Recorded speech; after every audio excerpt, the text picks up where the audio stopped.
видя ли тук столчета? Да. Рай за катеричките. Зеленолистните ни пътуват в хладилната чанта винаги. Сега как сме се приготвили за изпът. Охлаждаме с леда.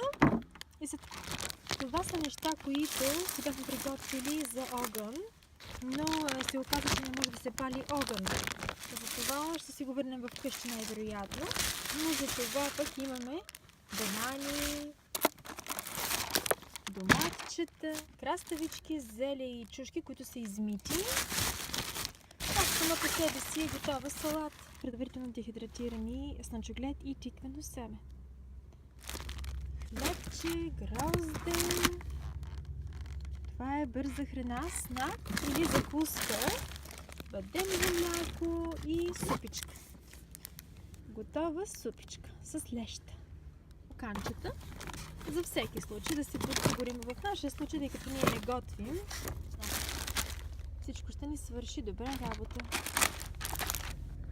Това е доматено пюре. Да кажа, ако мога да извадя. Доматена салса. И бананчета. Но ние за сега спираме с плодовете. Чай с билки, чай с зелен чай и джинджифил. Направих изцеден джинджифил. Ние сме на къмпинг, който се казва Miracle Beach. Пак на острова. Не сме излизали от острова. И почти не виждаме съседите си. Много е приятно. Толкова е диво. Видяхме едно еленче за сега. Катерици. За момент. Намерих си едно хубаво слънчево местенце днес, само да ви кажа какво си мисля преди ние да тръгнем на разходка.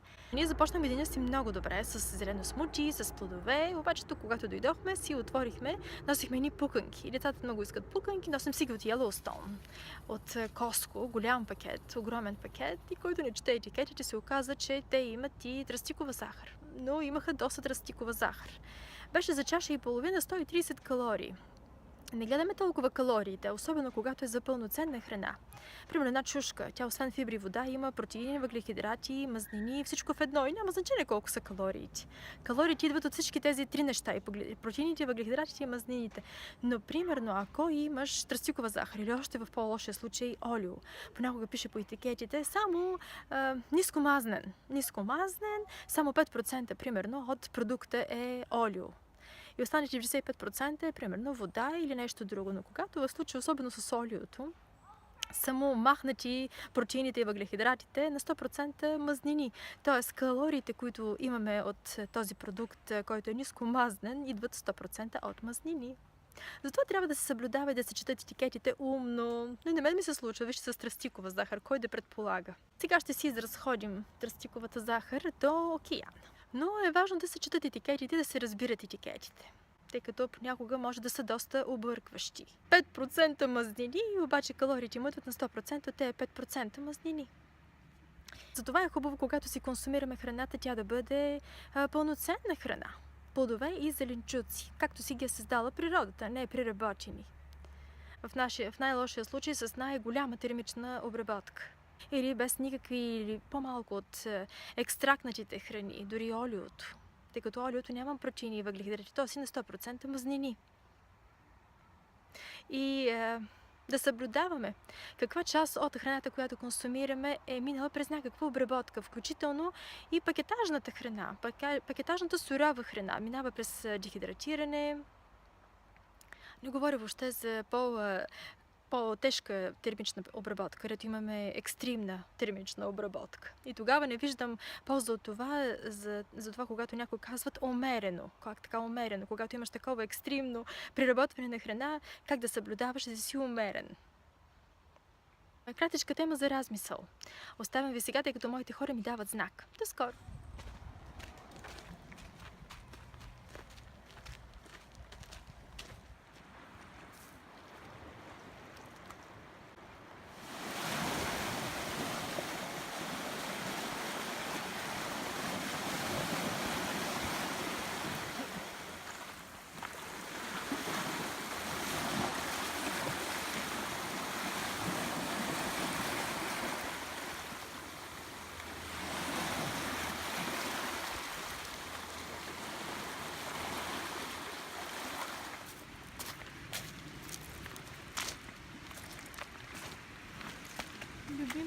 вкъщи като вълна.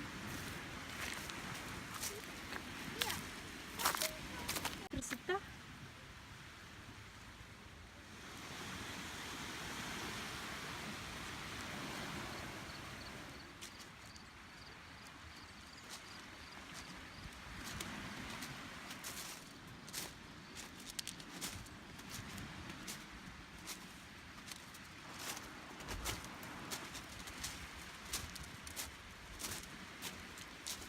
Те продължават.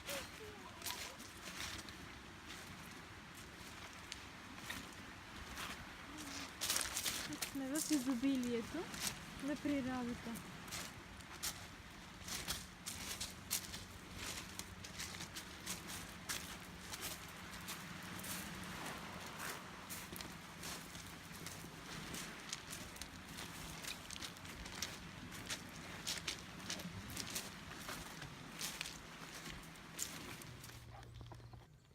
Частна собственост.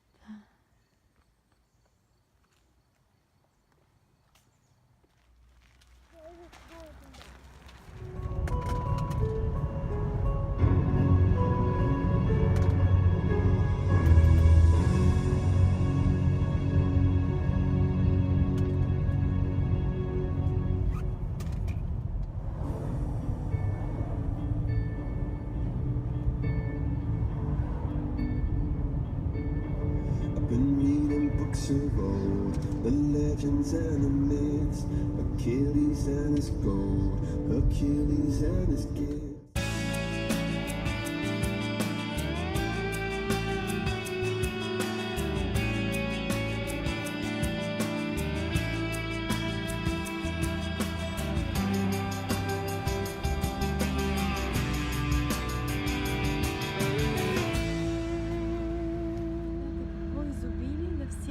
На нас не прави впечатление, докато шофираме. Хората вървят, това се казва The Beach Walk и разходката по плажа и спират и берат. А това е Quadra Island. Ние тръгнахме с колата да се разходим. При нас е 7 вечерта и само на 22 км има друго градче, Campbell River. И се оказа доста интересно. Тръгнахме с колата по плажната им ивица. The beach walk и спряхме. Спряхме да се насладим на този морски момент, океански момент и утре отново сме тук. Може би ще отидем до центъра. Имат органичен магазин и още какво има островчета, на които можем да отидем с водно такси, които са много близки, само на 10 минути пътуване. Бърза сурава вечеря и без това огън тук не можем да си запалим. Това е с хумус, с тиквичка, маруля и домат. Едната салата, а другата е спанак. С панак с тиквичка, отново същия хумус и към нея ще добавим ето тази леща. Вечерята ли тази вечер? Вечерята е подсигурена. Изтоплена. И